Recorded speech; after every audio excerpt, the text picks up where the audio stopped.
What up, bros? Welcome to another Brograph Brocast. I'm Dave. And I'm Matt. Joining us today are Brett Morris and Steve Panicara from Ranger and Fox. Thank you guys for coming on.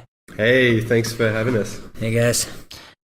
And Brograph is a supplement to our site, brograph.com, which is a motion graphics tutorial site with tutorials, plugins, podcasts, and other MoGraph stuff. And on the show, we talk about everything ranging from motion graphics to Cinema 4D, After Effects, plugins, render engines, doing business, doing taxes, being a contractor, or working for the man. I'm going to go ahead and apologize for last week for me saying "yup" a whole bunch of times. I was just really into what Barton was saying. Yeah, we got hate mail. No, here's the deal. I got the stomach bug that my daughter had really bad, and it just kind of started right before we got to Barton's place. Mm-hmm. Like, I was on the way, and I was like, "Oh, something's not right." And yeah, you'll notice you don't hear a whole lot of Dave on last week's episode. Exactly. I wasn't saying a word. It's because I would kind of like sit there and be like, "Yep, and then I would get up, I would exit, I would go throw up, and I would come back and sit down, and then be like, "Yep, It sucked. It sucked. Yeah. It took me three days really to recover. Yeah, from that. It's all the kids and their grubby hands at the schools, all rubbing snot all over each other or whatever they do. Yeah, right, because that's what. Yeah, yeah, that's what kids do all day. Is just rub snot on each other.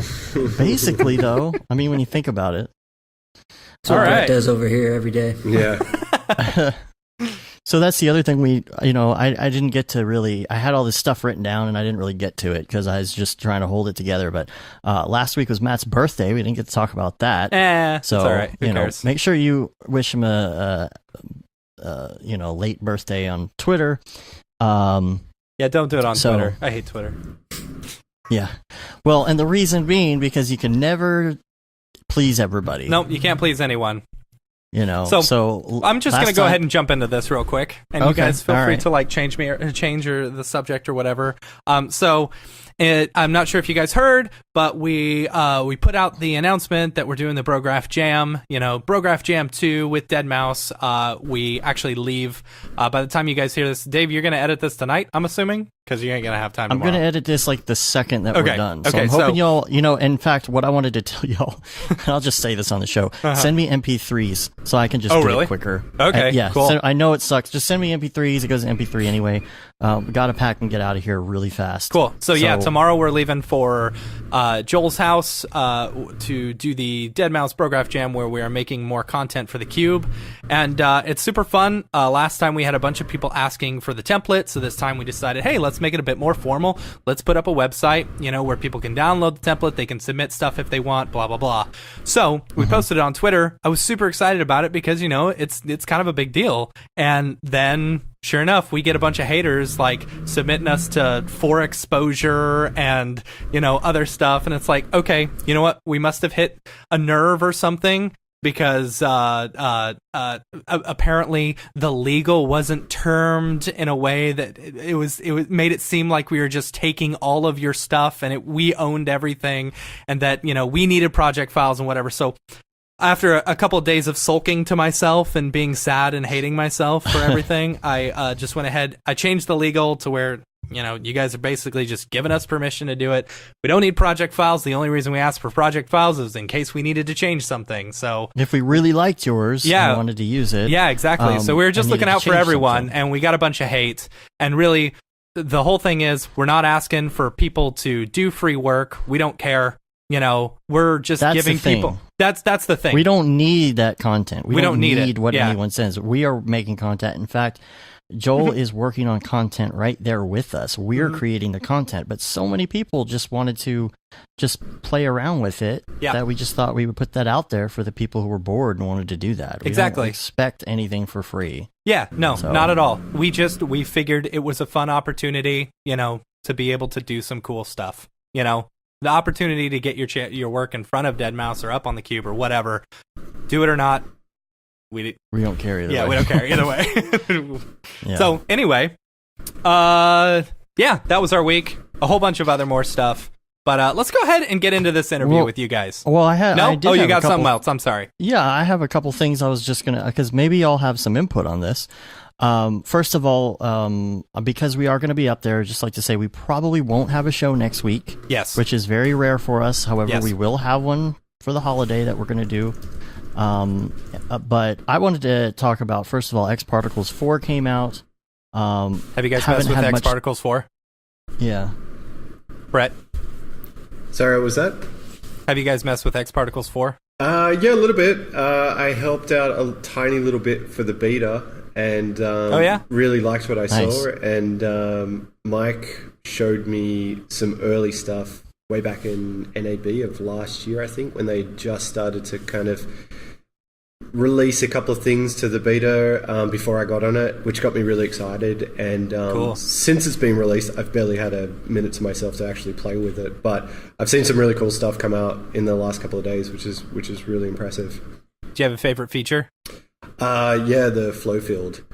Hands down, okay. Just that alone would get me to upgrade. I think it's terrific. I think it's one of the missing ingredients to like a good particle system. And really stoked that they implemented it. Cool. All right, Dave, what did you have to say about X Particles? Well, okay, so you and I have been working on this holiday video. Yes. That's going to be like a Brograph Nexus Motion holiday video that we're going to just put out there just for fun. And I spent a good, hour and a half this afternoon trying to figure out why something wasn't working in X Particles. Now, this isn't X Particles 4, this is 3.5. But since y'all have experience with this, I thought maybe you know, or maybe some listeners know, or what it is. I had a little animation I had done where some glitter falls onto a flat plane surface. Right. Okay. And, I had it all working. However, it was just a test. And so I had to move all of my keyframes around to a different place. I had everything turned off for about a week, and I turned it back on. And what happened was that originally, when I created this, I had put a domain in to X Particles, but I had turned it off. And when I turned everything back on, I accidentally turned on the domain again. Well, for some reason, collider objects don't work within a domain. Have you had this issue? Not me personally. I haven't messed enough with X Particles. Yeah, I can't say unless I look through an old scene file. Yeah. So this is really weird because like it was there, the gravity was there, it was just falling through everything until I actually turned off. There's got to be a reason or a setting or something until I turned off the domain, which was supposed to be off in the first place. After an hour and a half of trying to figure out what was going on, my scene didn't work anymore. So weird. I thought I'd put that out there. If y'all know or somebody listening knows why it doesn't work. The other thing that we were doing is working with PSR handoffs, which is pretty interesting for the first time. So, like, say you have a character and they're holding an object, you can put a null in their hand and put a null in the other character's hand, and then use weights to have it transfer from one to the other. So I thought that was pretty interesting. Hey Dave, so that was the first time. We can't hear you. So that's the first time I had used that. So yeah. Which I got to give you props on the way you set up that project, because I stole a bunch of your characters and saw about all the on-screen like HUD stuff that you had done for like gripping hands and like blinking eyes and stuff. It was pretty cool. It just makes it easier to grab something and keyframe it. For sure. You had the mute problem with the sound effector. Yeah. Okay, so here's something with the sound effector we ran into. So when you're using a sound effector, at least the new one in R19, you throw something in there. If you clear out your sound, it'll continue playing it, though, but it won't be affected in the thing. The reason that is because it adds a sound within your timeline, within your dope sheet, that you have to physically go in and delete. Otherwise you're just going to hear all these sounds that you're building up on top of each other. Yeah. And the other thing that I don't like is you can't mute a sound effector while it's being used. Yeah. I wish you could. You can turn it off, but you can't just mute it without muting everything. Yep. And then I've had all sorts of crashes, media encoder crashes, After Effects crashes, and this is all Windows stuff. And so After Effects, Are you guys on Mac or PC platform? We're on PC over here. PC. Have you and you're on Windows 10? Mm-hmm. Yep. Okay, so I'm kind of pretty new to Windows 10. I've been on it for a while, been using it a lot, but what I don't get is why, to me, it seems like, say you have After Effects open and you leave it minimized or you leave it for like a few hours and you wake your computer back up, After Effects will be completely locked up. Do you have that issue? I don't think I've ever run into that. Yeah, I don't know about locked up issue. I mean, I certainly have other issues with After Effects, but right. Not specifically that one. I get all the time where I close Cinema down and then I've got to go into my task manager and force quit it. Right. That happens to me all the time. Too. That actually happens on my Mac too. When I close down R18 on my Mac, I've got to force quit it, otherwise it won't shut down. Yeah. Anyway. Yeah. And then, that's it for that. And then, also real quick, I just wanted to say that we were trying out VR chat this week as well. Yeah. And had a really good time doing that. So we're actually, we're working on a project. I'm not going to say what the project is because I'm really excited about it. And I want it to kind of like, so anyways, we're working on a project and we're working on a project with some of the developers in VR chat. And, it's like the stuff that we can do in VR chat is actually super incredible. And so we've been throwing around the idea of doing this VR podcast, and we may actually end up doing it. And if we do, we're probably going to use VR chat to do it. So anyway, just a maybe teaser or something. I don't know. Yeah. Well, the thing about VR chat is we talked a long time ago about the Beeple contest. Yeah. And in the Beeple contest, there are, create a world that would be Beeple world. And I just saw he posted on Twitter the winner, I think, but we were actually able to go check out some of the Beeple worlds in there. So that was kind of fun. Yeah, it was very cool. So, all right. That's it for the week. Matt, cool. I'll let you get into the interview. I know you're itching. I'm itching. And we do have to say this is the second time we've done this interview. No, I don't know what you're talking about. Yeah. It's all right. We know all the answers now. Yeah. I know all the questions. Right? So this interview is going to be like half as long now, right? Right. All right. So tell us, Brett and Steve, Ranger and Fox. Okay, let's start from the beginning. All right. Tell us a little bit about Ranger and Fox and you guys and like what you do. Give us the elevator pitch. Yeah, sure.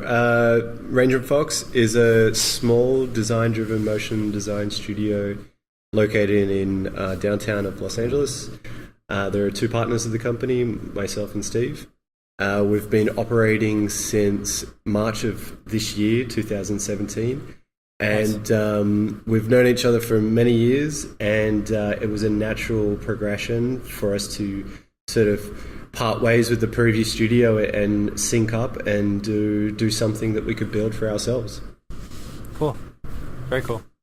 So give us a bit of I like to know everyone's background, because I'm always comparing, I think as designers and MoGraph people, we almost always compare ourselves and our work to what other people are doing and, where they've kind of come up, how they've come up from the trenches or whatever. Give us a little bit about y'all's background. Like, where'd you go to school?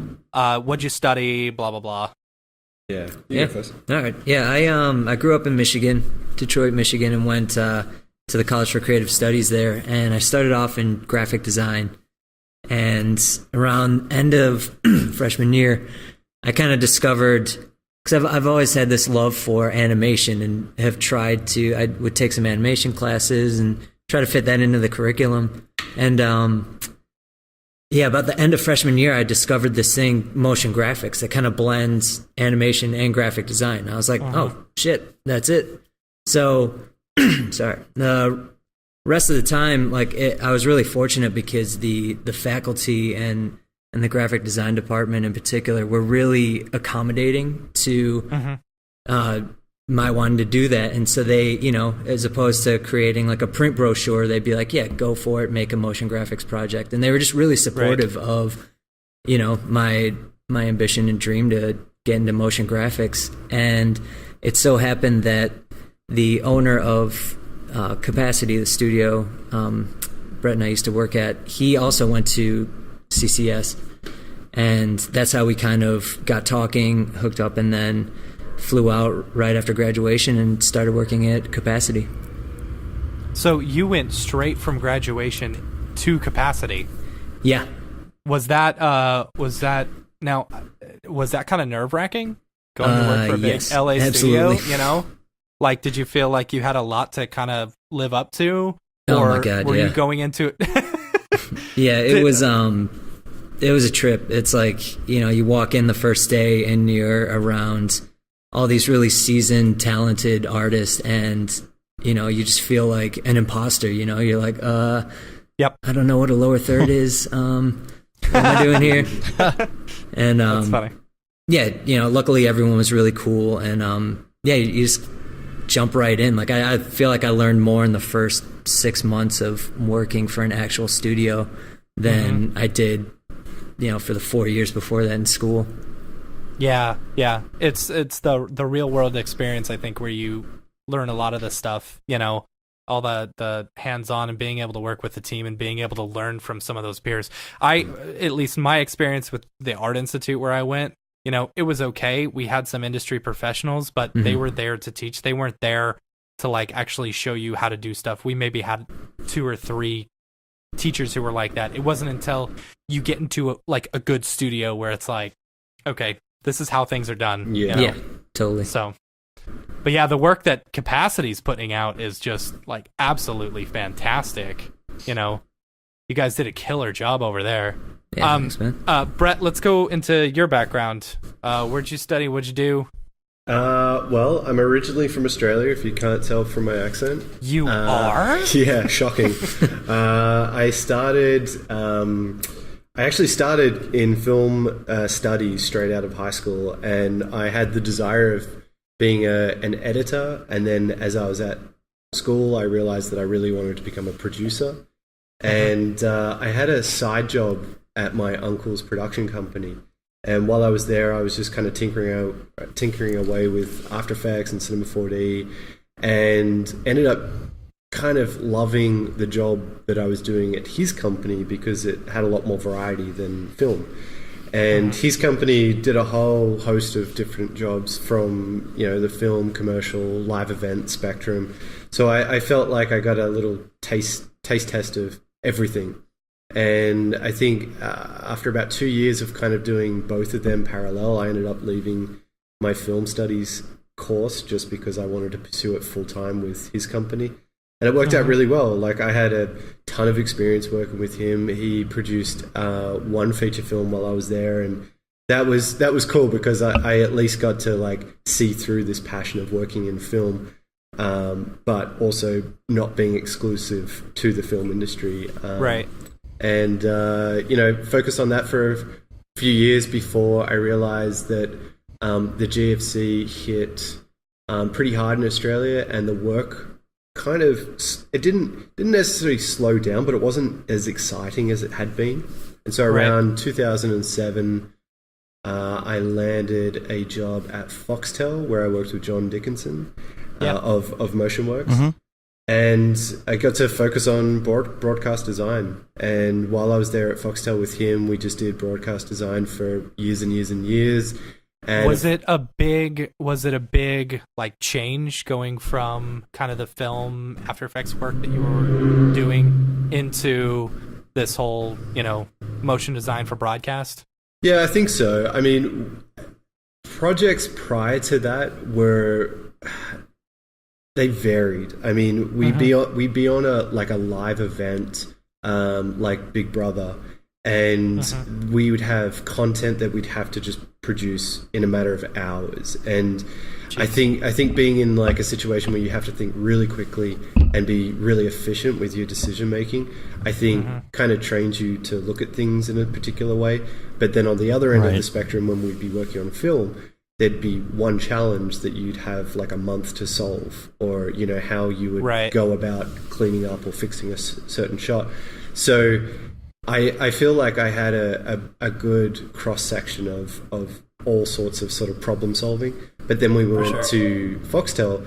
It was very regimented in its timeline, deliverables, and just having a job land on your table, let's say a Monday, and being told you have to deliver it Tuesday. It's like, cool, all right, just do that. And doing that over and over and over again kind of builds up different types of creative muscles and problem solving. So did you find with some of the fast turnaround stuff, you kind of you had a, I don't want to say like you weren't creative, because we're all creative, but did you find that like maybe you couldn't stretch as much as you had wanted to? Oh, for sure. I think what you get out of it is just being realistic. So you know what you can achieve, you know what's doable, and of course, when there are times that you can stretch yourself out, you'll take it.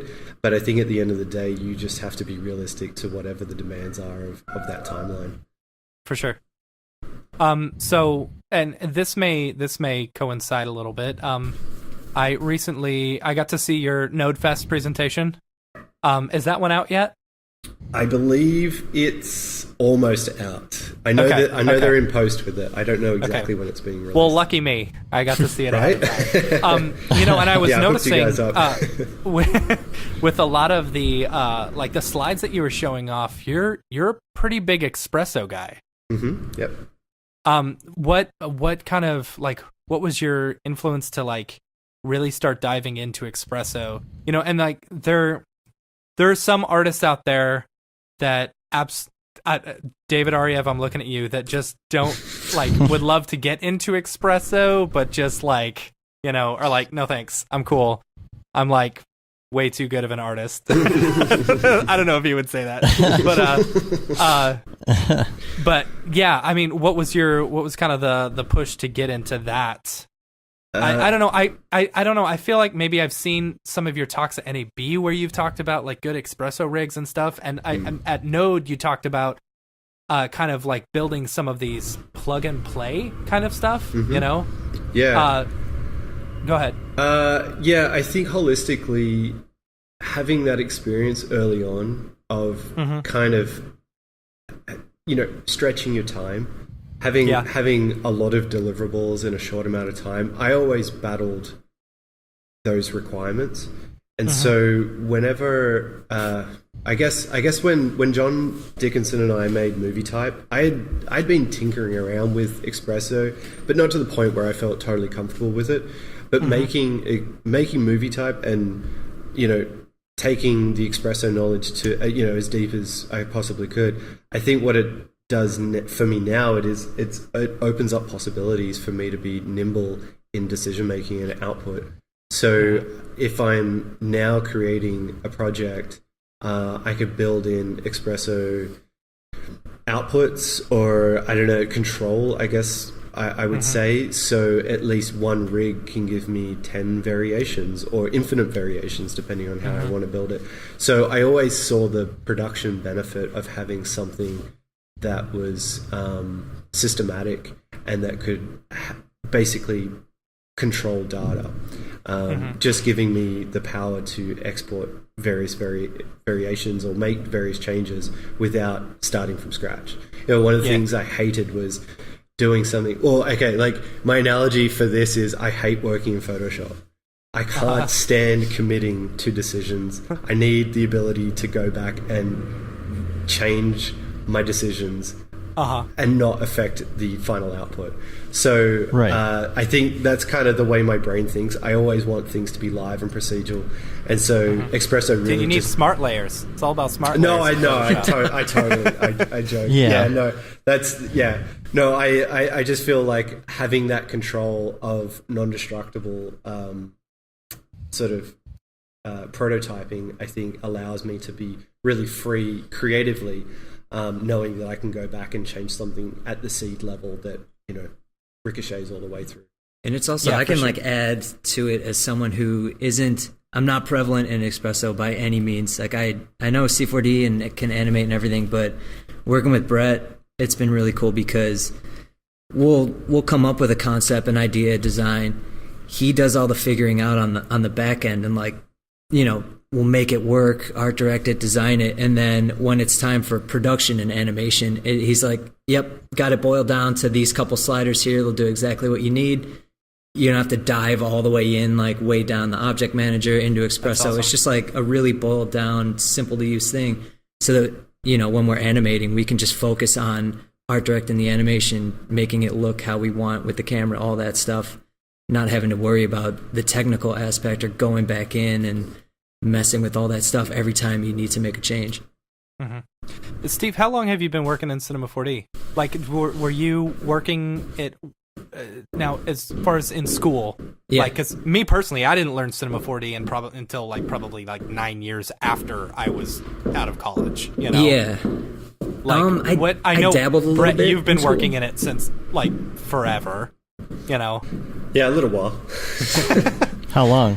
I would say, I think version 8 was the first version. So about 10 years. Yeah. Okay. No more, a little bit more than 10 years. Yeah. Steve, what about you? Yeah, I dabbled a little bit when I was in school, but I wouldn't say that I really started using it in a production level until I moved out here in 2010, started working at Capacity. Okay, so Capacity, were they specifically using Cinema 4D the whole time? Mm-hmm. Yeah. Cool. Okay, so had you just maybe played around with it? Like, it seems to me like I don't. This is a weird question. How'd you get the job at Capacity? If they were a Cinema 4D, like I know my first job working for a C4D company, I was specifically hired as an editor, right. And then weaseled my way in by Dave teaching me Cinema 4D, Yeah. Well, I was fortunate enough that they didn't focus too much on technical abilities. They just looked at the portfolio, kind of saw how I thought about things, design. Yeah. It was more the potential. Yeah. And they could see, this guy knows how to think about design, knows how to come up with concepts, and is decent in this stuff. I had a little bit of animation skills and everything like that. So, it wasn't like I was completely crippled when got in there my first day. And just based on that, just kind of got in, hit the ground running, and just had to learn basically to keep up. That's awesome. And so that kind of goes to show everyone that, it's not necessarily what programs or so much. It's more about the design skills that you have. So if you've got a kick-ass reel, that can get you a job, whether it's a Maya facility, a 3ds Max, a C4D, After Effects only facility. It doesn't matter, because and I've noticed this before too, working for companies. They seem to care less about the programs that as much as they would like you to know that. Yeah. But they're willing to learn as long as they get someone with a badass design background. Totally. Which, at seeing you guys' work, you guys most definitely have this awesome design aesthetic. Oh, thanks, man. Appreciate it. Thank you.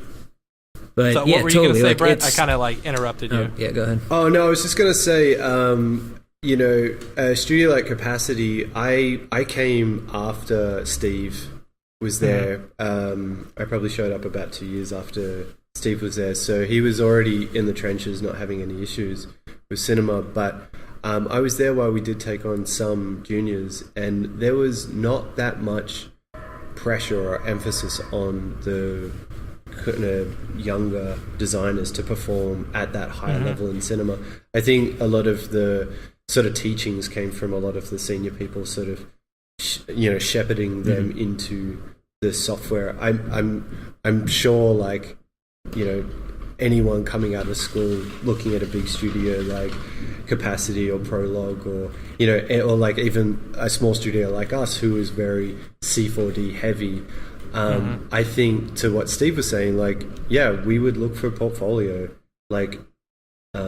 standouts. We'd look for thinking opposed to technical abilities, because at the end of the day, softwares can change and software can evolve and the industry can change. But I think if you're a good thinker, all of the technical learnings can always be taught, either self-taught or passed down from your colleagues. For sure. Right, and Cinema 4D has come so far, right. and it's so much more popular now. Mm-hmm. And then you see a lot of other stuff coming as well, of course. Like, I mean, Houdini's been around, but you just keep hearing more and more and more about Houdini. Mm-hmm. Right. Yeah. Okay, so let's jump into Ranger and Fox. We've talked a lot about capacity. So you guys started this, you said, March of this year? Yeah. So you're fresh and brand new. Fresh and brand new. Yeah, man. Got a way killer reel, I gotta say. say. So how did you guys met at Capacity, correct? Yeah. Yes, correct. And so what was it? At what point did you guys decide, all right, let's do this. Let's do this. Let's combine our efforts and make this awesome company. Yeah, it took a while. It took a while before we even realized that was the direction that we were heading. I was at Capacity for over 5 years. Steve was there for 7. We also lived together in a shared house that whole time. So we were obviously knew each other on a personal and professional level. And a lot of the jobs that we were doing, we were really satisfied with. But after a couple of years, we wanted to, just do something that really challenged us. And that's when we did the Confidential awards show. And that was something that Steve and I just did totally independent on our own. And that sort of sparked this conversation like, holy shit, like we didn't realize we were capable of doing something of this quality. And from then, the conversation just evolved over time as to, hey, maybe we can do something like that again, and let's see what happens. And then that's when we did Pause Fest. And then, I ended up leaving Capacity and going freelance for a while. So I was doing that and, exploring that whole world. And Steve and I then started to think, okay, maybe we should try this, So it wasn't like just one day all of a sudden we were talking about it. It was something, it was a very slow conversation to get going. And I think now that we're like, not even a year into it, I think we could have done it sooner, but I'm glad we did it when we did it, just because I think there's been so many challenges that we've faced in the first year of getting set up that we're at a good mature level to handle the challenges that we've had. Yeah, see, that's good. I mean, how long was it that you guys officially decided, okay, let's do this. Let's work towards that. Because Dave and I, when we started, we were working together and we're like, all right, let's start this company. We'll run stuff on the side up until we get enough capital. In the background. Yeah, basically. Until we get enough capital, until we can both jump off and do this. And it took us probably 4 years. Yeah, right. Yeah. Wow. Which, I mean, in our defense, we both went to different jobs in that time, and all we both got to different jobs, and I had a kid, and all this crazy stuff. My house got hit by a tornado. Oh god. Yeah. But we had all this other stuff happen, but kind of we knew that hey, we like each other, we work well together, let's do this.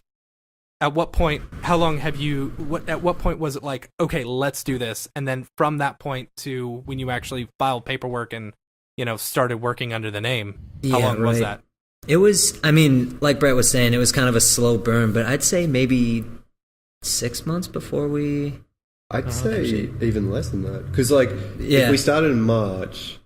I'd say December. Yeah, we started talking seriously around Christmas break. Yeah, Yeah, because Brett used to live just around the corner from where I lived. So when he was out, taking his newborn for a walk and his dog, meet him out on the sidewalk, and we would have hour-long conversations, and we would exchange books, and just to make sure we were building up our knowledge and making sure that we were both in the right mindset and position to do this. That's cool.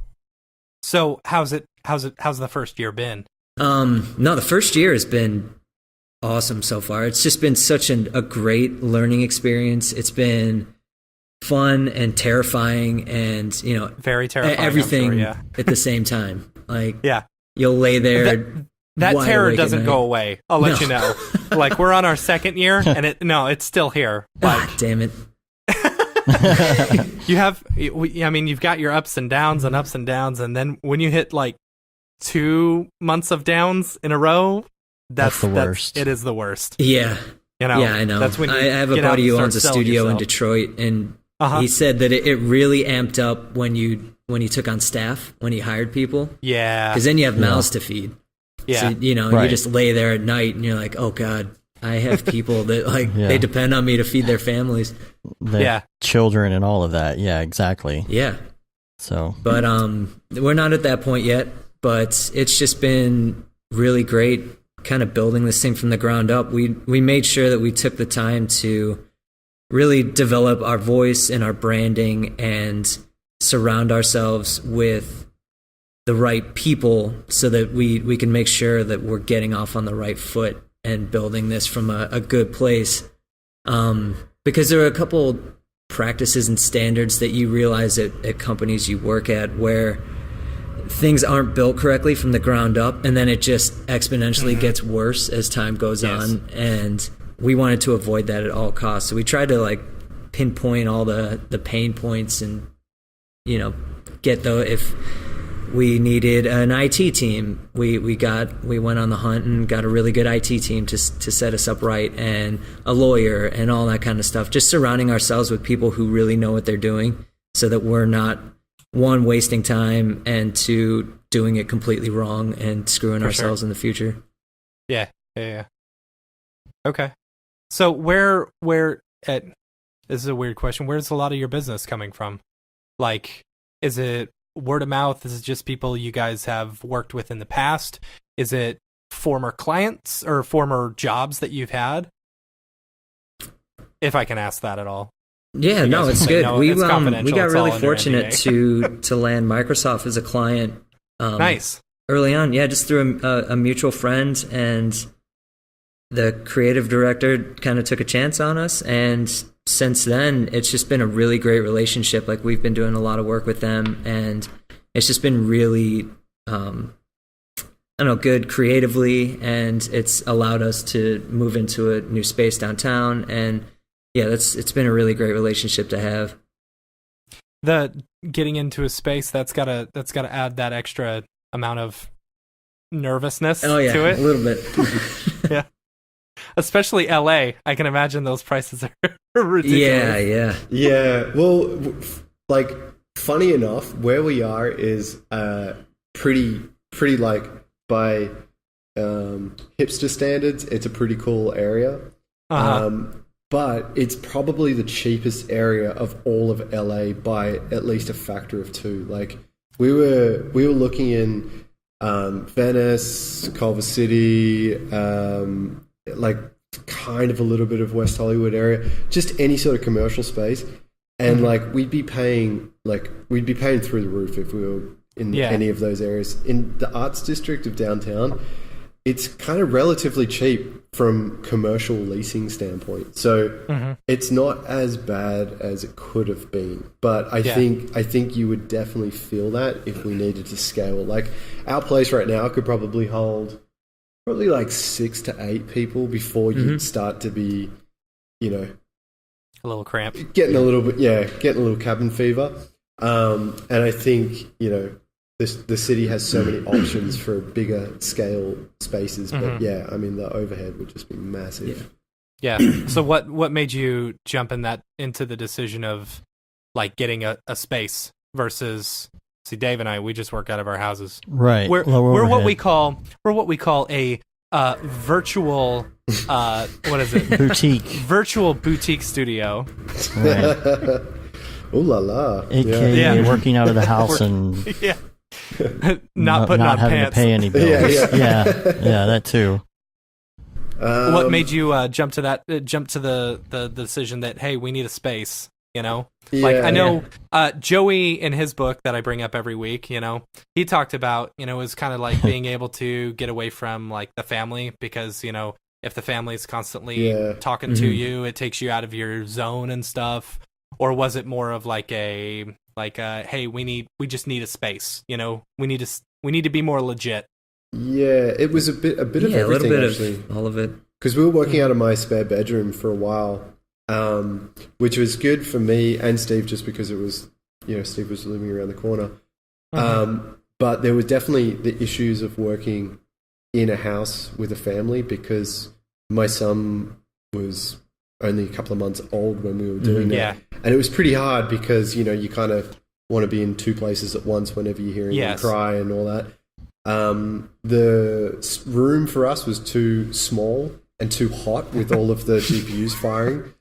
And it just, there was just, the writing was on the wall. It was always temporary. And we actually just recently moved the family down to the South Bay. And so we knew we were going to head down that way, and it just wouldn't be practical unless we had, a central location for Steve and I to commute to. Yeah. So that it kind of like a lot of factors kind of played into it. And we looked around, we looked at a lot of options, and the place that we landed at just kind of ticked all the right boxes. It's got some character. It's in a really cool area. The lease isn't that crazy. Yeah. So it kind of worked out pretty well. I'm definitely no regrets moving here. But now I've got like an hour commute each way, which is a bit of a bummer. Yeah, that's rough. So let's talk process. You guys just like last week or the week before released this new show reel, and I gotta say it's awesome. It's really good. Thanks. Thanks, man. The quality of you guys' work is I mean, you wouldn't know that it was just two of you working on it, like you would, in all honesty, you would think it would be one of these giant studios with a whole team of people, but like the quality of it is fantastic.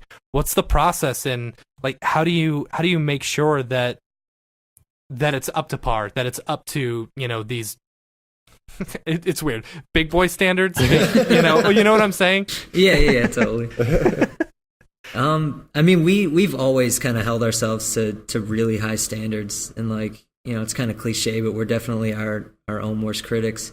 And we set out making sure that if our reel is up against like a Man vs. Machines reel, anything like that, I'm not tooting our own horn here, but those are the standards we set for ourselves. It's like, we're like, okay, can we respectively have our reel out there when that's the competition?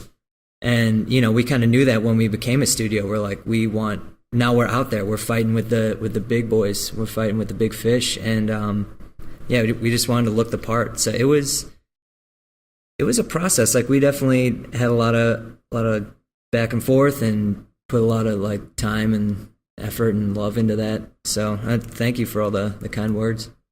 Yeah. What's like so say you get a project in. Walk me through the actual from beginning to end. What do you guys? How do you concept it? How do you guys, work? Do you guys do some experimentation? Do you kind of just like get together and just start doing it? I don't know. Yeah, I'd say for the most part we talk a lot up front. I think if we use the say Pause Fest as an example of how. What our process looks like and how we both work together. A lot of the Pause Fest, I'd say the bulk of the work was just thinking up front. So we got given the brief in September, and I don't think we even committed to making a style frame until November or October. It was a good this is obviously an anomaly project to have that amount of brain power up front, obviously. But I think, you can boil that down to any other project of just, a lot of discussion. What are we trying to do? What are we trying to say? How are we going to say it? And then when we commit to frames, we'll explore a lot. There's definitely like an idea already boiling. But I think through experimentation, we sort of find, I don't know, the golden nugget. We always discover what the project really is in that exploration. So it's usually a process that, we're okay with when things start to change and develop. And once we get into production, or at least when we've got our design in place, I think one thing that we've actually sort of discovered, and it's probably something we do a little bit different to the studio that we used to work for, was we're way more committed to working out every single detail before we go into production. So we used to throw a couple of fly balls in production previously and just kind of figure it out. But Steve and I think, are way more diligent on figuring out everything we need to know before committing to everything. And then once we commit to production, then we know exactly what the blueprint looks like, and we build on top of that. That's something that I think that we've really enjoyed figuring out, because, you know, it's been a chance for us to kind of know what works for us and what doesn't. And it's been really cool to see, like, every project that we do now, we, instead of doing like 3 or 4 design frames as we used to, we're now doing like 20 maybe, because we're doing the entire sequence before we even get started. Yeah, we have it all sketched out and planned out. Yeah, so we're definitely cool. upfront planners, and then once we get into production, job to job varies obviously, but I tend to jump into like the R&D side of 3D and trying to figuring out how we're going to build things, how are they going to animate, how are we going to render them, what are we lighting with, what that compositing pipeline looks like. Steve's always taking that and sort of molding them with all of the design layers, and that comes back into me, and that influences what I'll do, and whatever that does goes back to Steve, and it just kind of infinite loop on itself until we're kind of happy with where it's going.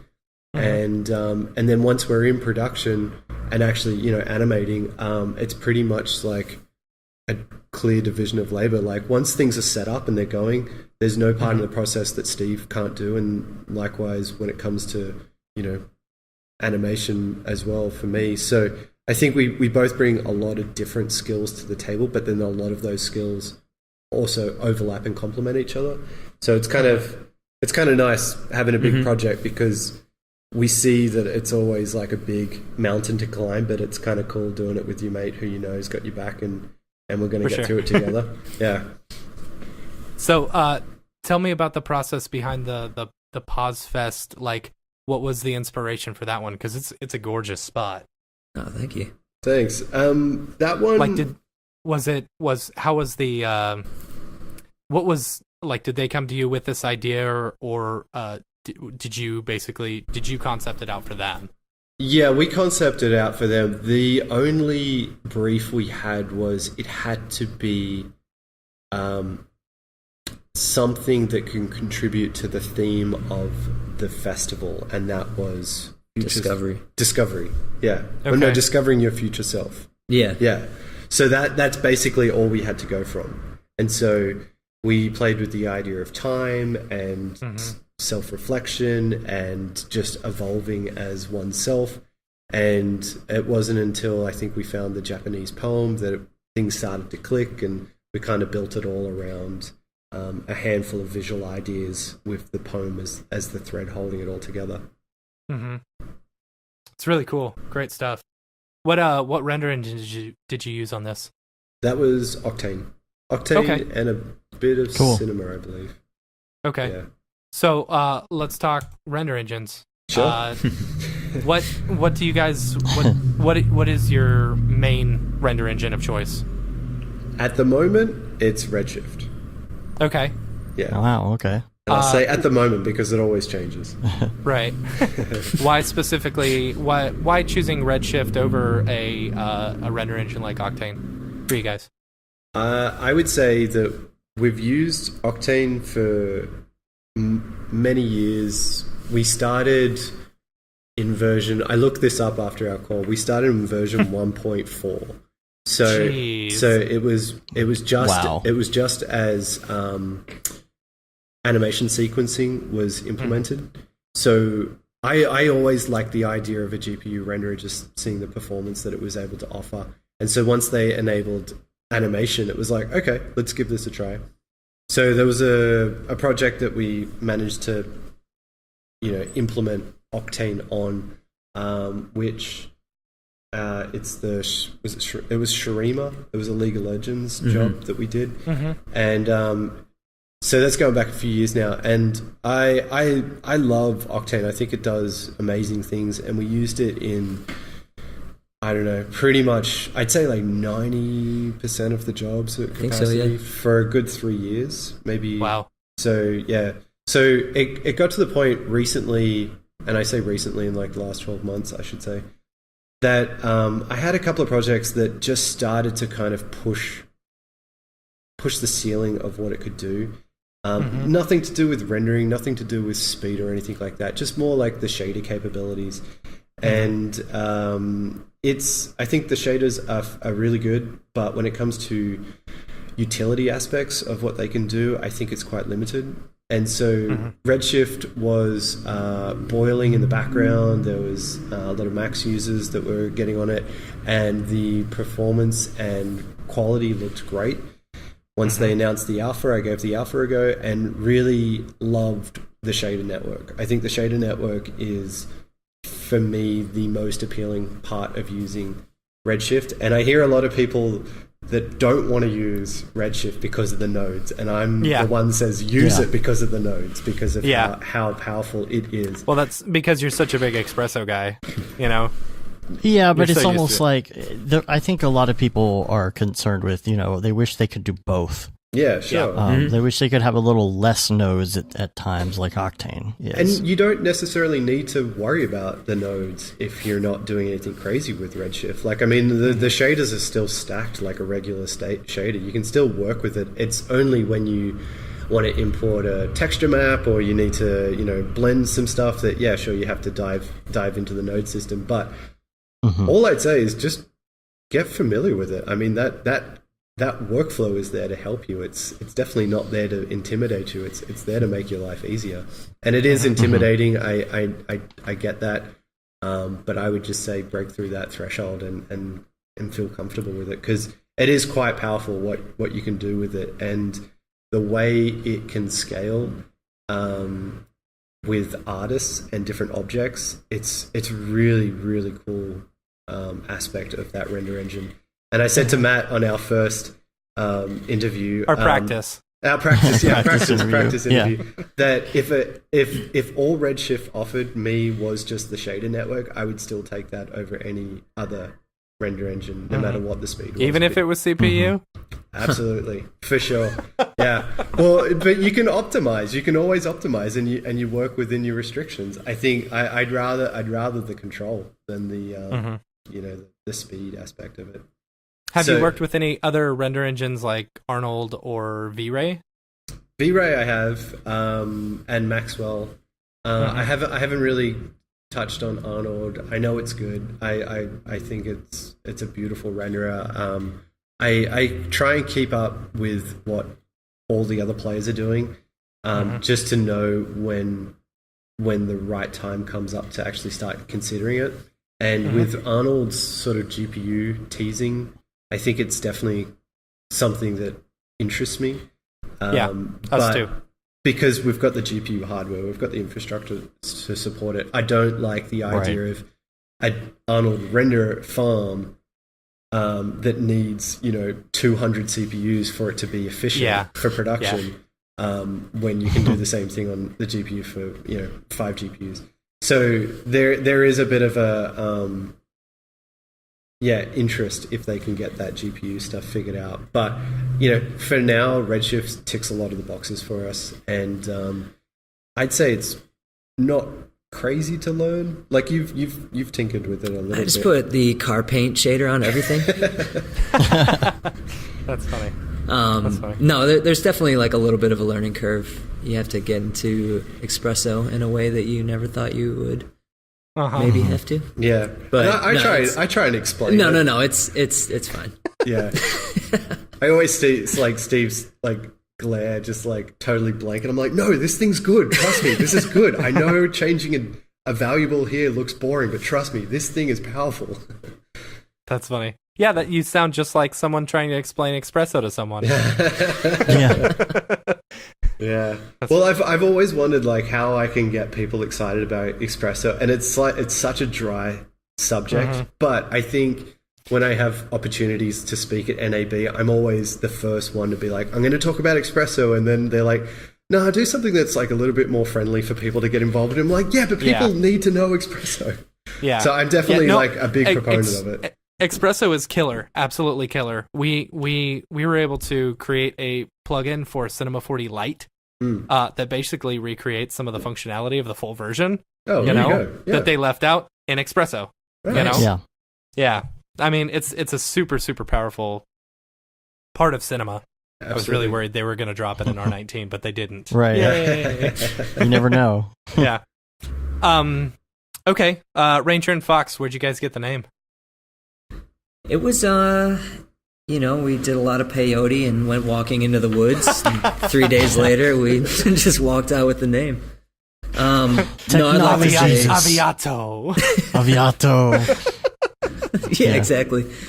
No, I'd like to say it was a process like that, but it was more when you start looking at names, you realize how difficult it is to find a name that isn't either legally taken or the domain is taken somewhere.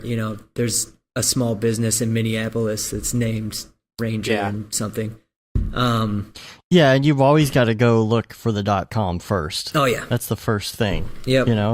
It's like, so, even if somebody has the same name in another industry, it's like, if you can't get the .com name, then what's the point? Yeah, totally. And you don't want to make the mistake of laughing about a joke and being like, oh, Brograph, that's hilarious. Let's see if that's available. And then get that. Because you'll get a lot of hate for it. No, don't worry. There's people will hate for anything. Don't worry. They'll find something. Yeah, they always do.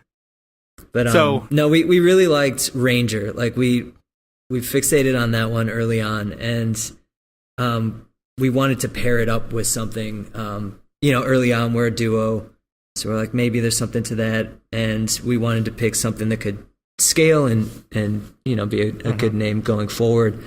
And we had this list. Ranger and Fox just kind of popped up, and we're like, that has a really cool feeling to it. We both agreed on that one. We're like, yeah, let's sleep on this. And the next day we're like, yeah, that's really sick. Yeah. And I like it.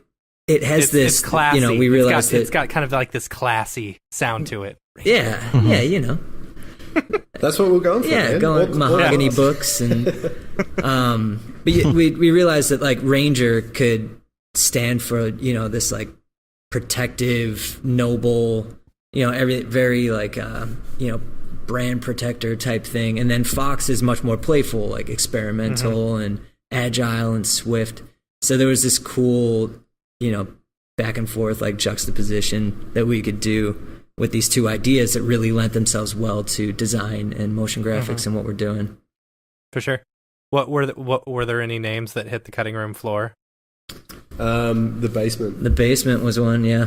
The Basement was the front runner for a while because Steve and I, when we used to work out, I'm telling your story, but we basically used to recite some gentlemen that used to work out at the gym with Steve saying like, take it to the basement for like the last rep. Just the massive guys at the gym doing squats and they're like, come on man, take it to the basement. So we thought that was appropriate that, our studio should be called The Basement. The Basement. Yeah. Okay. But we found the .com was available for like $12,000. Yeah, someone was squatting on it. And then that's what sort of drove us to kind of be a little bit more creative with what we should call ourselves because anything that's like obvious is taken. It's just the sad thing about the internet. Yeah. Yep, we know all about paying top dollar for high domain names. Trust me, we do. What did you pay someday for? We're going to tell. Someday we're going to tell the story. We're going to tell the story. We'll tell you off air. All right. Yeah, we thought about paying the New York Rangers like $12 million for their domain, but we just put and Fox at the end. And it was fun. That's funny. No, it's classy. It's like Dolce and Gabbana, right? Right. That's the inspiration right there. Yeah. Cool. So yeah, Dave, you got anything else? No, I think we need to do a Brograph recommends. Oh yeah.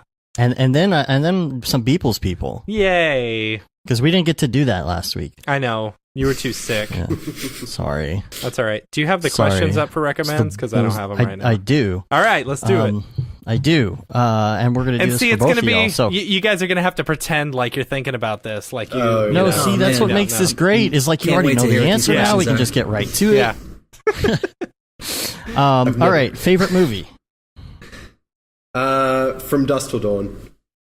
It's for me. I went to film school, and I can be such a film snob when it comes to script and performance and all that sort of stuff. But like at the end of the day, I just want to be entertained. And like as far as like a B grade movie goes, it's perfect. Mm-hmm. Like it's so trashy, it's perfect.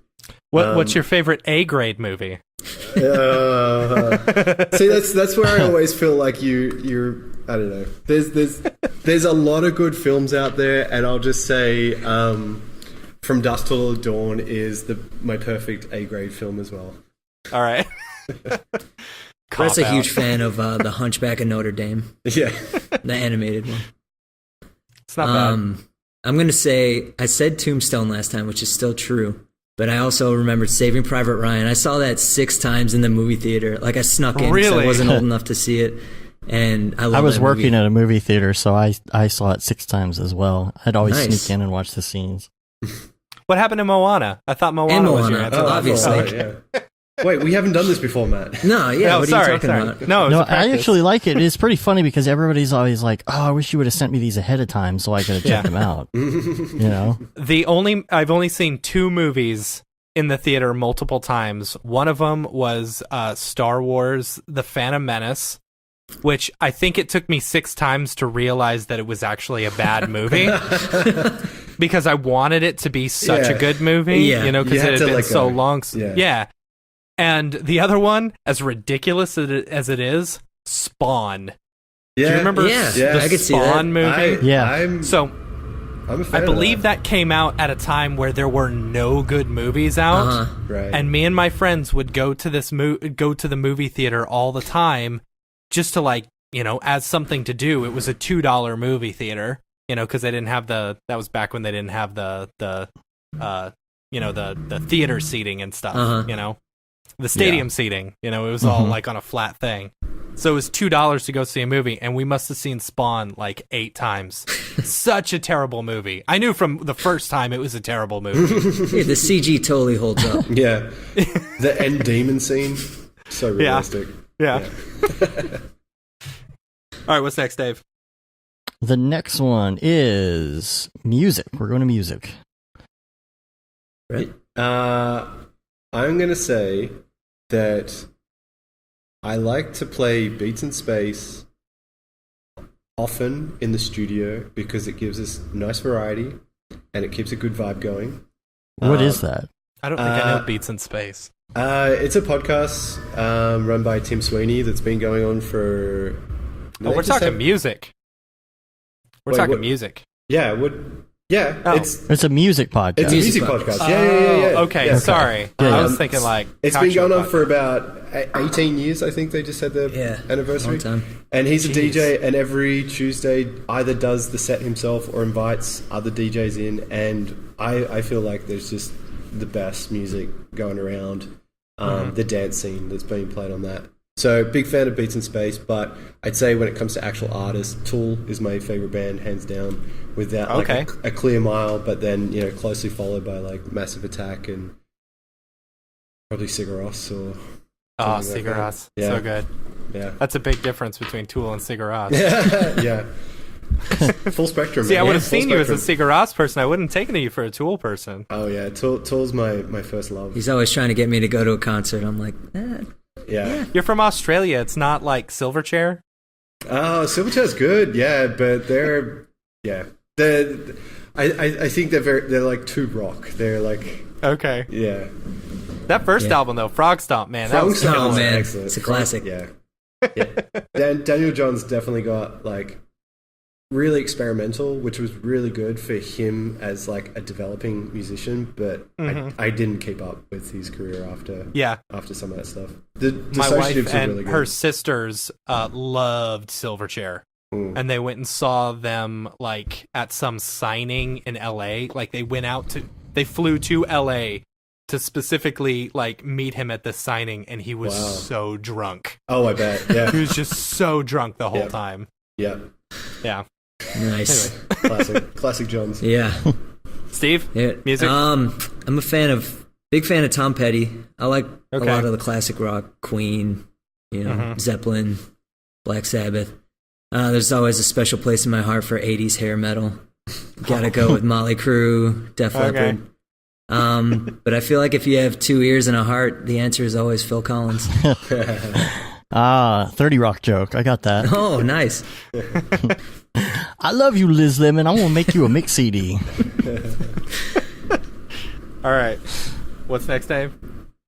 All right, next. I need to look this up. Hold on. Brograph recommends. Oh, no, it wasn't Liz Lemon. Sorry. It No, was other Jack. dude. Yeah.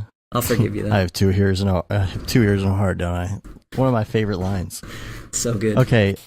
TV show. It's a good segue because I feel like favorite TV show is a TV show that you can watch on repeat nonstop, and 30 Rock is that show. And That is Well, absolutely a show. not anymore because it's not on Netflix anymore. switch right over to Hulu. Yeah. Oh, it's on Hulu? Yeah. Okay, good. Yeah, What is we were going binge on watching with it right up Netflix? until midnight because we're like, we just have to savor this. Watching it And then until we midnight. turned over to Hulu and it was up there. We're like, it's okay. I don't regret it. What is the deal with Netflix? Everything is gone. Yeah, And the ones that aren't gone only have like 2 seasons now. What are they doing? I don't know. I don't Using know. those contracts. Have you guys seen the show Schitt's Creek with Eugene Levy? No. It is so good. Who It's is so that? Is fun. that the I've guy seen from bits and pieces. Eugene Levy. American It's- Pie with American the Pie, eyebrows. Yeah, he played the Yeah. dad, and then it's also got the mom from Home Alone, whatever her name is. Oh, yeah. And then Eugene Levy's son actually plays his son in the show. So like, think about it like Arrested Development, where basically they're this super rich family and they lose everything. You know, so they've so basically, I'm going to give you the premise of the show. So they're a super rich family, and they lose everything. And so the one thing that they have left is whatever they can carry. Plus, as a joke, the dad bought this town called Schitt's Creek as a joke for his son for his birthday. And so the government can't take that away from them, I guess. So they have to go live in this dumpy little town. You know, the mayor, his name is Roland Shit. So it's Chris, what's his name? From SNL. And he was also in... Anyway, it's a very funny show. Very, very funny show. Where can you watch it? Netflix. Netflix. Okay. Yeah. Yeah, we just finished the last season, the 3rd season. It's so good. Very funny. Anyway, sorry. This is supposed to be your favorite TV show. No, please go. Keep going. Brett, what about you? Mine would be The Wire. I love that Oh, show. yeah. Yeah. The Wire, Sopranos, anything, that came out of HBO is top tier for me. Have you guys watched Westworld? Yeah. Yeah. Of course. Yeah. Okay. How about The Yeah, Good that's Place? Have you watched The Good Place? Dave, you've been watching The Good Place, haven't you? Is it because of my watched the first recommendation? season. What is it? Yeah, I've actually heard it's pretty good. The Good Place. It's with what's her name? Kristen Bell. Kristen Bell. She basically goes to. She wakes up in. Don't give away the the. good yeah. She wakes up in. She the wakes good up in place. heaven, basically. She The wakes Good up in Place, heaven. You know, and turns out she is not supposed to be there. she's not supposed to And be so there. she's That's all we freaking can out really say. because You find they- that out at the beginning. Oh, so. Okay. And that's Yeah. HBO? No, that's No. NBC. Oh, okay. Right. Same Yeah, that's thing. on Hulu or Netflix too, as well. So Hulu and Netflix. Anyway, all right. one of those two. All right, now podcasts. We kind of already talked about that because of the music podcast. Are there any talking podcasts you want to add? Yeah, Bill Burr, Monday Morning Podcast is Mhm. high rotation. I have a very lovely hour each way commute to and from work, Yeah. which is kind of brutal. So Bill always keeps me company. And then I also recently listened to S-Town and really enjoyed that. Yeah. Which I know Matt has as well. Yeah, that's a good show. Yeah, If you guys haven't heard S-Town, download that one. yeah, it's Binge it. it's just a good human story. It's just so sweet and sad, but I really enjoyed that. but yeah, and obviously Beast in Space. Yeah, I concur with Bill Burr. Is cool. By far the best. But Radiolab's really good. Joe Rogan. And you know, his new comedy special on Netflix is amazing. It's so funny. Oh yeah, been meaning to watch that. Yeah, like definitely go watch that. It's like there are some stand-up comedy specials that are not good at all, you know, or very mediocre, you know, and like the Kevin Hart stand-up, awful, awful. But the new Joe Rogan, you will be laughing out loud the entire time. It's really good. Does he do the bit where it's was it Kris Jenner standing over the Kardashians? Yeah. The Kardashians are like over him as he's sleeping or something. Yeah, did he do a bit like that? Yes, where he's up on the stool. Yeah. Like, my precious. I've seen him probably 3 times in LA, and he's done that bit every time, and it just kills every single time. Good. Like, just the whole room is just in tears. It was so good, I went and watched the comedy special from before that, because I was like, no, I want more. It's so good. Like, I definitely can't recommend that enough. So good. That's good. I'll check it out. Yeah. All right. We cover all that then? Yeah, I think we got. We're on to plugins. Favorite plugin. Oh yeah. Okay. Sorry. Yeah, plugin. Do you have a particular plugin that you use? Plugins. Favorite? Yeah, I'm gonna say Donovan Case CV layers and CV. What's the other one that I really like? The parametric selection. Donovan's making some really, really important plugins at Cineversity, and I think he's definitely filling the gap of what should be standard with cinema. So any of those production tools that feel like they're integrated into cinema, that should be integrated into cinema, are where I really, really get a kick out of using. So I think he's done a really fine job with them. Yeah, Donovan's awesome. Yeah, you should have him on the podcast as well. We should. Yeah, we should. I'll add him to the list. Super nice guy. Add him to the list. Super entertaining as well. Steve, do you got one in particular you like? Oh man, it's a toughie. Doesn't have to just be cinema. It could be any plugin. Yeah. Oh, okay, good. I really like a VST. I don't even know if it's a plugin per se, but the Frendon pencils, the brush for Photoshop, are freaking awesome. Okay, I think we had someone else say that as well, didn't we? I think you're right. You're right. You just haven't updated the recommends page. I know. I will. Just got to get through these holidays. Yeah, I feel like Ease and Wiz has saved us struggling to post a show right now, so. Okay. You guys have a specific pair of headphones? You know what? Brett, I'm going to call you out on this because the last time you said you had 7 pairs of headphones and, you know, you were very excited about it and you wore the exact same pair of headphones. You're like, I'm going to have a better pair this time. I have these. Okay. But, it was just way too many, you know, shuffling around to get them going as we were getting set up. And these were in my hand. These are I saw the thing just a second ago. It's like the MDX something, little Sony's. Sony? They're the MDR XB950. Cool. But I do. It's great branding for them, by the way. Right? Yeah. But I do want to make the purchase for the Bose 25 or 35. 35. Select Comfort 35. Yeah. This episode of Brograph sponsored by. Yeah. Every week. Yeah, I feel like I'm really missing out on something special with you guys talking about them so much. They're really good. They're good headphones. They're real good headphones.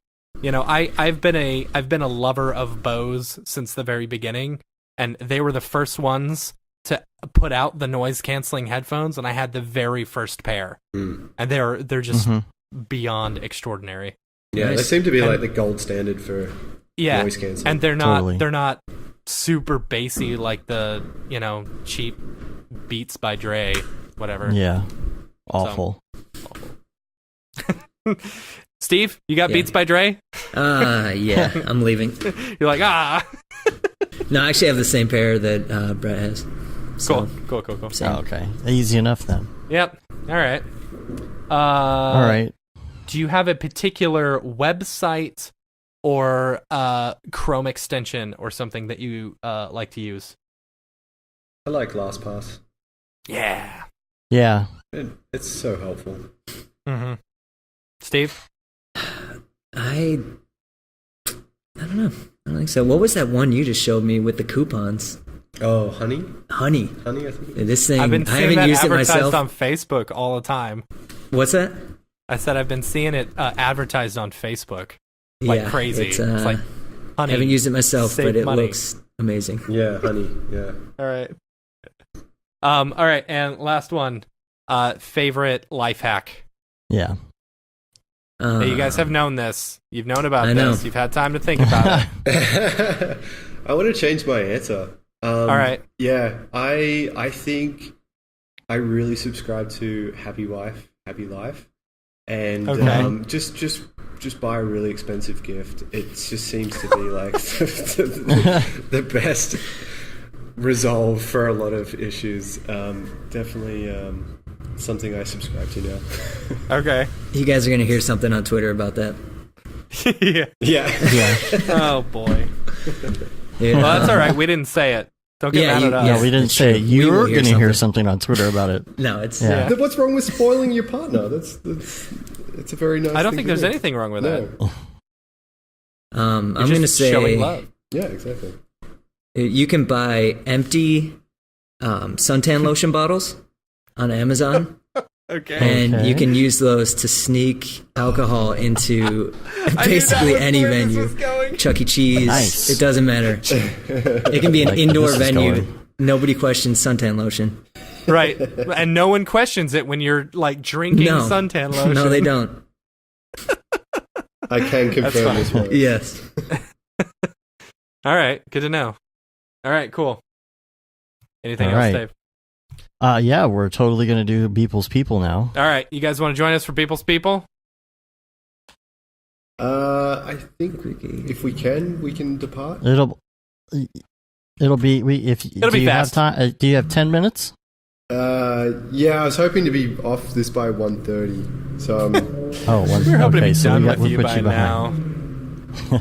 All right, so we'll let y'all go, and then Matt and I are going to do a little Yeah, People. totally. okay, All cool. right, Thanks. Thank you guys so much appreciate for it. being on the show. We appreciate it. Brett Morris and Steve Panicara from Ranger and Fox. Where can people get a hold of you if they want to check out your work? Yeah, thanks for having us, fellas.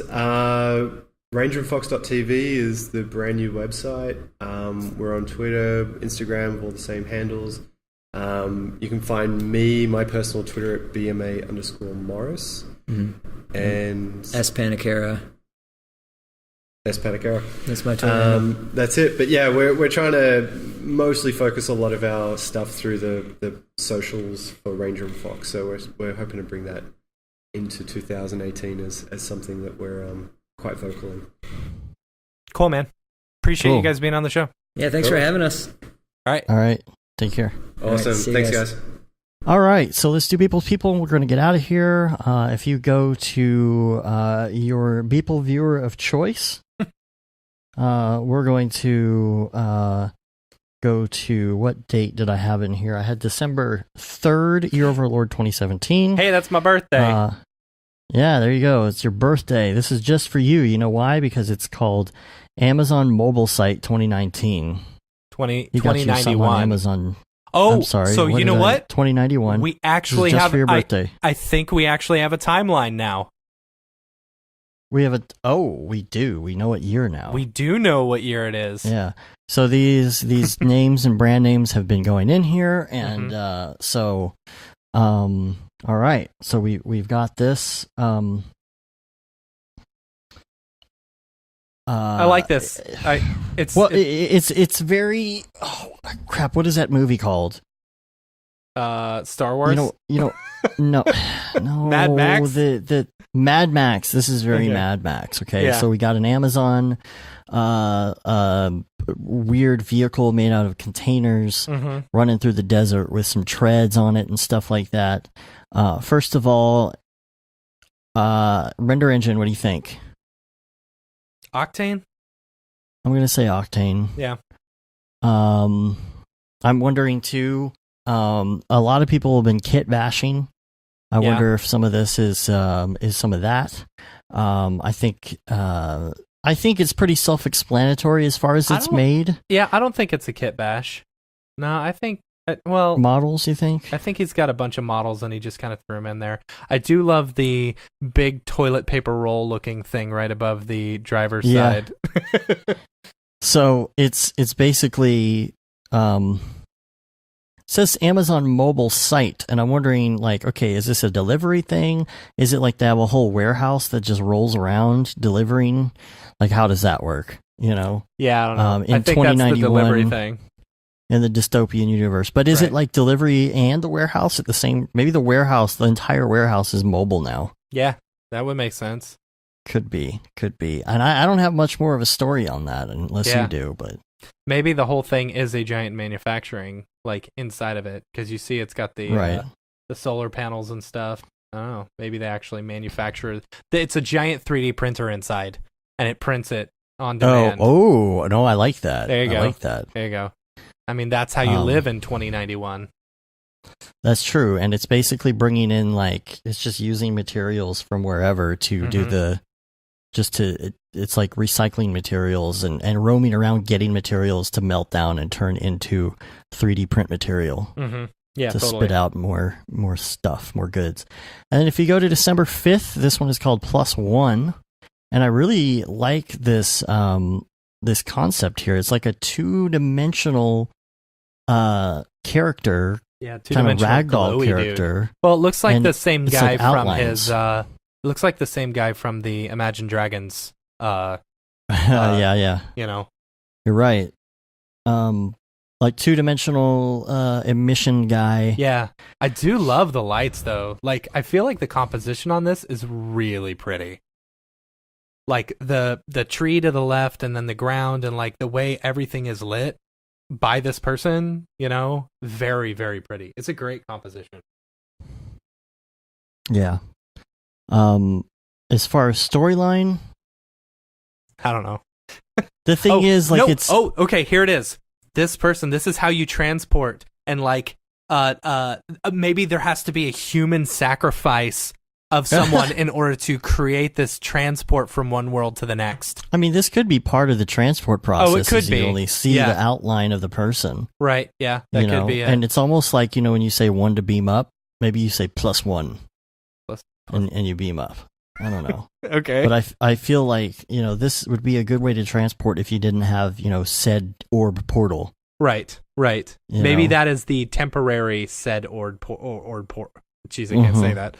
Yeah. And I also want to add, while we're talking about transporting, do you watch the Orville? You know what? Here's the thing. I've watched like one episode. I record every episode, but space shows are hard to get the wife into. It's on Hulu. First of all, it's on Hulu, so you can. But please, like, dude, it is so good. Yeah, it is so good. Yeah, it is. I mean, I probably said it on the show before, but it is so good as far as like this is like. It's not trying too hard to be funny. It's actually got a real story with just a little bit of like comedy built into it. Yeah. Like, for example, I think did I say this on the show? They're really bored going through space, and you're like, what would Captain Picard do? So they're watching Seinfeld. There's another one where, usually the captain would be like, open a channel, and just starts talking, but he says, open a channel, and he starts talking, and the security officer's like, wait, hold on, didn't open it yet. Wait. Yeah. Okay, go. He's like, now? Yeah. Okay, go. Okay, go. It's just stuff like that, but with a good story. And but the one thing that I did notice about it, this is why I brought this up in the first place, they don't use transporter systems in this show. As far as the episodes I've seen so far, I'm a few episodes behind. But they always use a shuttle. I'm like, why aren't you transporting? Is there a reason for that? And I thought maybe I need to like Google this and find out. Or maybe they just, I don't know, there's got to be a reason, but it seems like every time they do something, you're like, well, why don't you just transport? They don't. They get in a shuttle to go to a place. Interesting. Yeah. Maybe they haven't discovered it yet. Kind of like the Enterprise, you know? Enterprise, they had only started using it, and that was to move stuff, and it wasn't until later on in like the first few episodes that they actually transported a person. Yeah. Anyway, I don't know. All right, and then the last one before we get out of here and go to Canada is December 11th. This is called Post Civilization. This is really cool looking. Oh yeah, you know what? I guess Octane again, but I would guess Octane again as well. I saw this one yesterday, and my immediate I know thought, exactly what you're gonna say. What are you gonna say? No, do it. Tell me. It's shoot, what's that book? Oh, maybe not. And it was a movie. Oh, you're talking about crap. I know what you're talking about. Dang it. Hold on, I've got it on my Plex. I'm gonna have to look it up. Nah, go ahead. It's Gulliver's Travels. No, I wasn't thinking of that. Oh, okay. Let's see. Kid. Could be Dead Gulliver. No. Kid space book. Well, what I was going to bring up was actually the fact that, we said there's the small people and the big people now. Right. And that scale is all relative. Oh, I wonder if he did that for us. People just for us. Did you do that for us? Did you do that for us? So the little guys, It starts with an E. I think maybe what this is, you remember we said everybody has been compacted down to make space travel easier. That movie that's coming out? Yeah, I was going to say, have you seen that movie? I haven't seen it, but I've seen the trailers. Yeah. And so, what this is that one of these people is maybe back on Earth, or one of these, regular-sized humans came to their planet and, died. And, is this thing's petrified and plants are growing over, so it's been there for a while. Or maybe it was picked clean by the Amazon mobile thing. For supplies. For supplies, for making what the heck is the name of that book? It's gonna. They just did a movie with it, and it had Harrison Ford. What are you talking about? Wait, what are you talking about? Okay, you keep talking. I'll find it. Okay. You talking about the new Spielberg movie? Are you talking about Ender's Game? Jeez. Oh, see, I thought you were going to say that, but I didn't know. Ender's. Okay. Well, so why didn't you say it? I don't know. I don't know why I didn't. I didn't think I was right. I don't know. Ender's Game. Yeah, that's the whole thing. He keeps on going back to this little book world or whatever, where he sees this giant that he can't get past, and eventually just kills it. And I don't want to talk about this one, but only thing I do want to say is if you go to December 9th, Golden Hour, and just look real quick, I swear well, no, I don't know. It looks like it looks like Beeple and his wife. Yeah, if you took off his glasses, Yeah, it was very low res, and then it kind of up resed, and I can't tell, but it looks like Beeple and his wife. I don't know. Is he wearing a tie? He does have the khakis. Is he wearing a tie? He's got the khakis and the jacket, though, so I don't know. Yeah, but I think that's a hoodie. Oh, it's a hoodie. Yeah, I don't know. Might be dressed too down for people. Anyway, we are burnt out going into the end of this year at this point, but we are headed up to Toronto again. So please follow us. We're going to be live. Come talk to us. Check everything out. Hang. Just put the stream on during the day and just leave it on. And if you guys have questions about the Brograph Dead Mouse Jam 2, you can hit us up on Slack. We've got a specific channel for that where you can ask questions or, ask for whatever. You can also, I believe I threw the mouse head up there as well if you want to download that. Cool.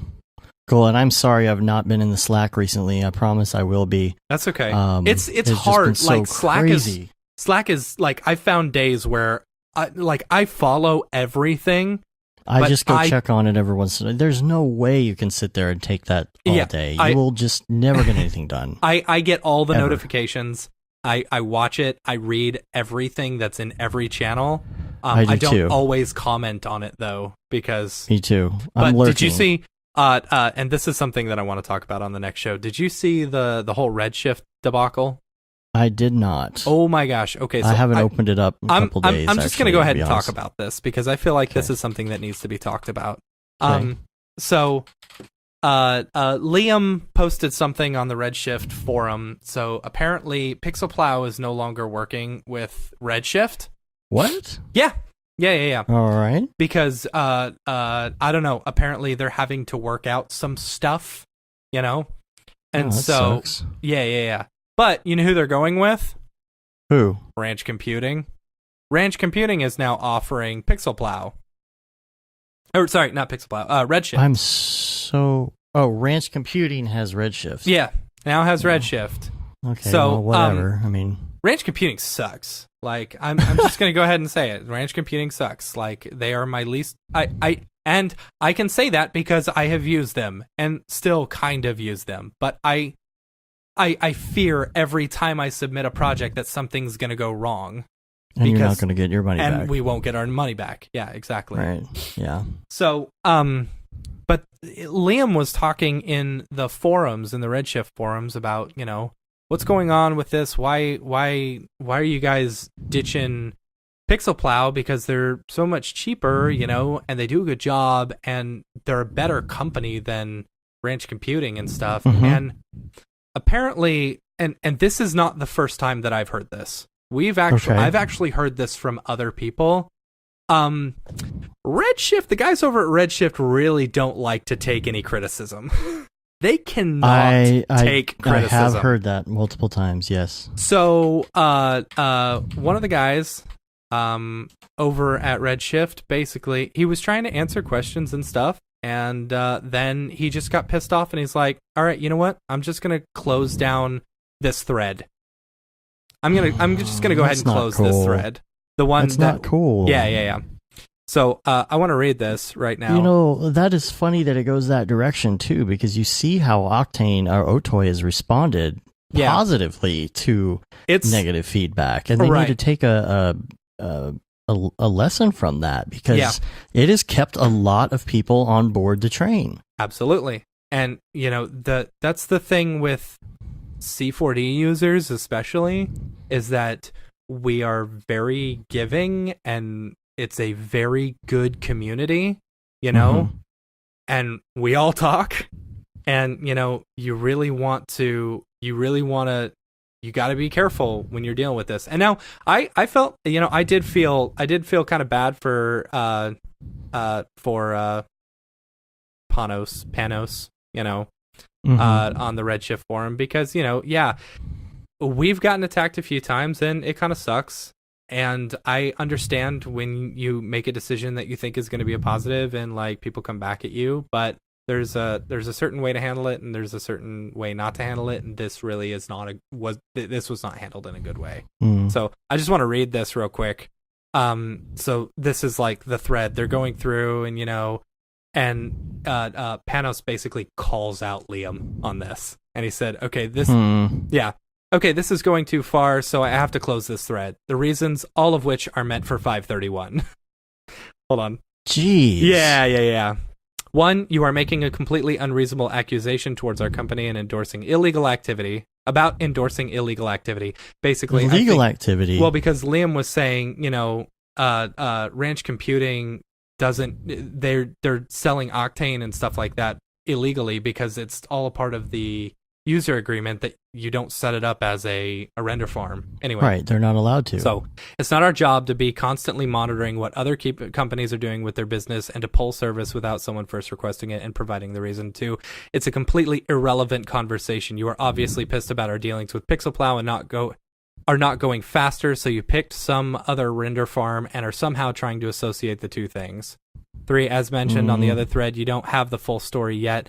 You are happy to throw accusations at people. We explained that there exists legal and time frame resources issue. I guess you don't really give a crap about these as long as you get what you want. It seems kind of childish. Wow. Okay. And 4, reactions like yours are the number one reason why companies often do not go into lengths that I have tried to go to explain to our users what's going on. Most companies will prefer to avoid situations like this. I understand that. And retrospectively, maybe I should too, have said we are currently in negotiations with them and leave it at that. Some users appreciate being in the know, others go nuts and start hurtling accusations to anyone around when they don't get it their way. Because of these reasons, and because we don't want need flame in our forums, I have to close this thread. Thanks, Panos. Anyway, so you know what? I and like I said, Liam isn't the first one to get this. I've actually heard this from a lot of like big names in our industry that like they cannot take criticism. And so Redshift, if you're listening, which I doubt you are, you know, you guys need to step back a little bit. And, you know, because these users, they are your base. They will decide whether you survive or not, you know? And being such a small company, they're the ones who, you know, are saying, hey, this is what we want. This is what we want. And all of their base belong to themselves. Yeah, all them base. Instead of to you. Right. Anyway, maybe I'm just... I don't mean to flame any fire or whatever. You know? I don't even know if it's that. I mean, it's just reporting on what's going on. It's not a big deal. Like it's just reporting on this is what happened, and this is we have seen a little bit of reluctance to criticism. Yeah, which nobody likes it. We don't like criticism either. Let's be honest. Nobody likes criticism, but. You can't just shut down because of it. You just can't say, okay, well, we got some criticism on the podcast, so we're going to stop doing it. Yeah, as many times as I've thought about doing that. And if we get enough feedback on certain things, we make a change, which we have done before, and we will be doing in the future, and we'll talk about that later. But, we're trying to listen. Yeah. So anyway, so I would say that was just like kind of something really crappy that came up today specifically on the Slack, and I felt bad. It's like Liam's pushing Redshift for us. Like he's pushing it hardcore. He and to kind of piss off one of your big users and big pushers. Like, what does that say about your company? That you're send him a direct message or something. I don't know. I felt like there was better ways to handle that. Anyway. Okay. But whatever. Yeah. All right. Let's go to Canada. Yeah, let's go to Canada. A. Anyway. All right. Anyway, let's get out of here. You can follow us on... you can rate us on iTunes, leave a review, subscribe to us. Check out the newsletter, say you've been there, done that, got the t-shirt with the no Brograph, no Mograph tees and the other tees that we sell. I'm trying to rush, as you can tell. That's all right. And we're on Facebook, Twitter, Instagram, and of course, YouTube and Brograph.com. So, Yay. I'm checking to see if we have any more that covers it. Ratings. We've got a lot of ratings, but I can't see any of the reviews. It's so dumb. Like, ever since... We'll sit there and figure it out at some point. Apple changed all their crap. All right. Let's get out of here. Let's go to Canada. Got to edit this thing. Sorry, dude. Pack. All right. Until next week, I'm Dave. And I'm Matt. Have a good one. Later, bros.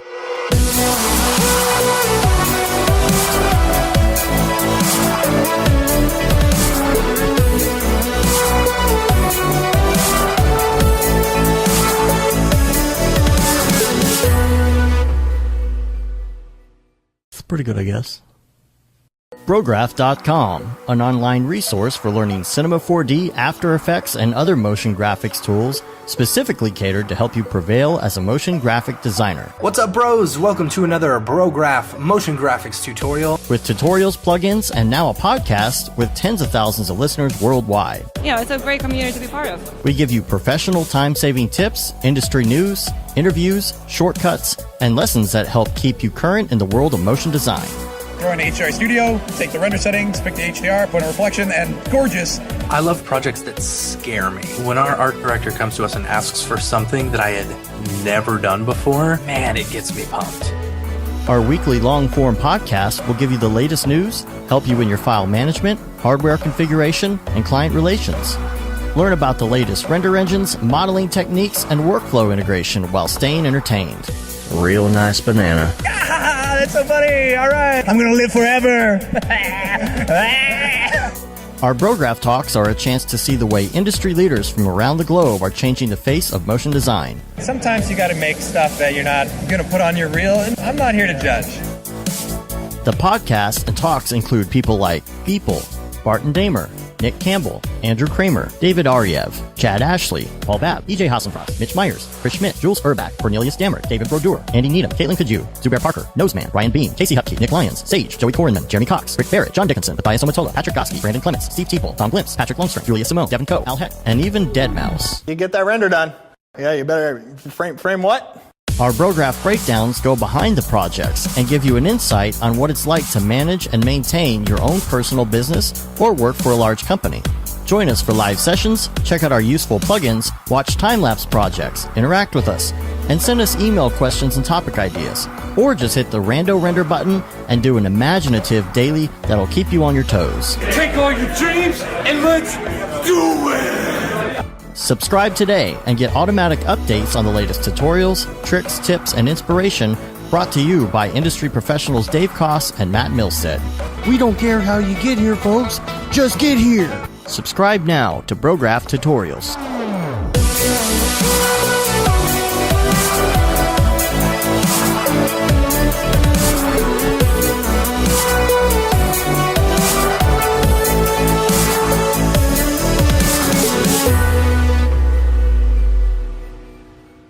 It's pretty good, I guess.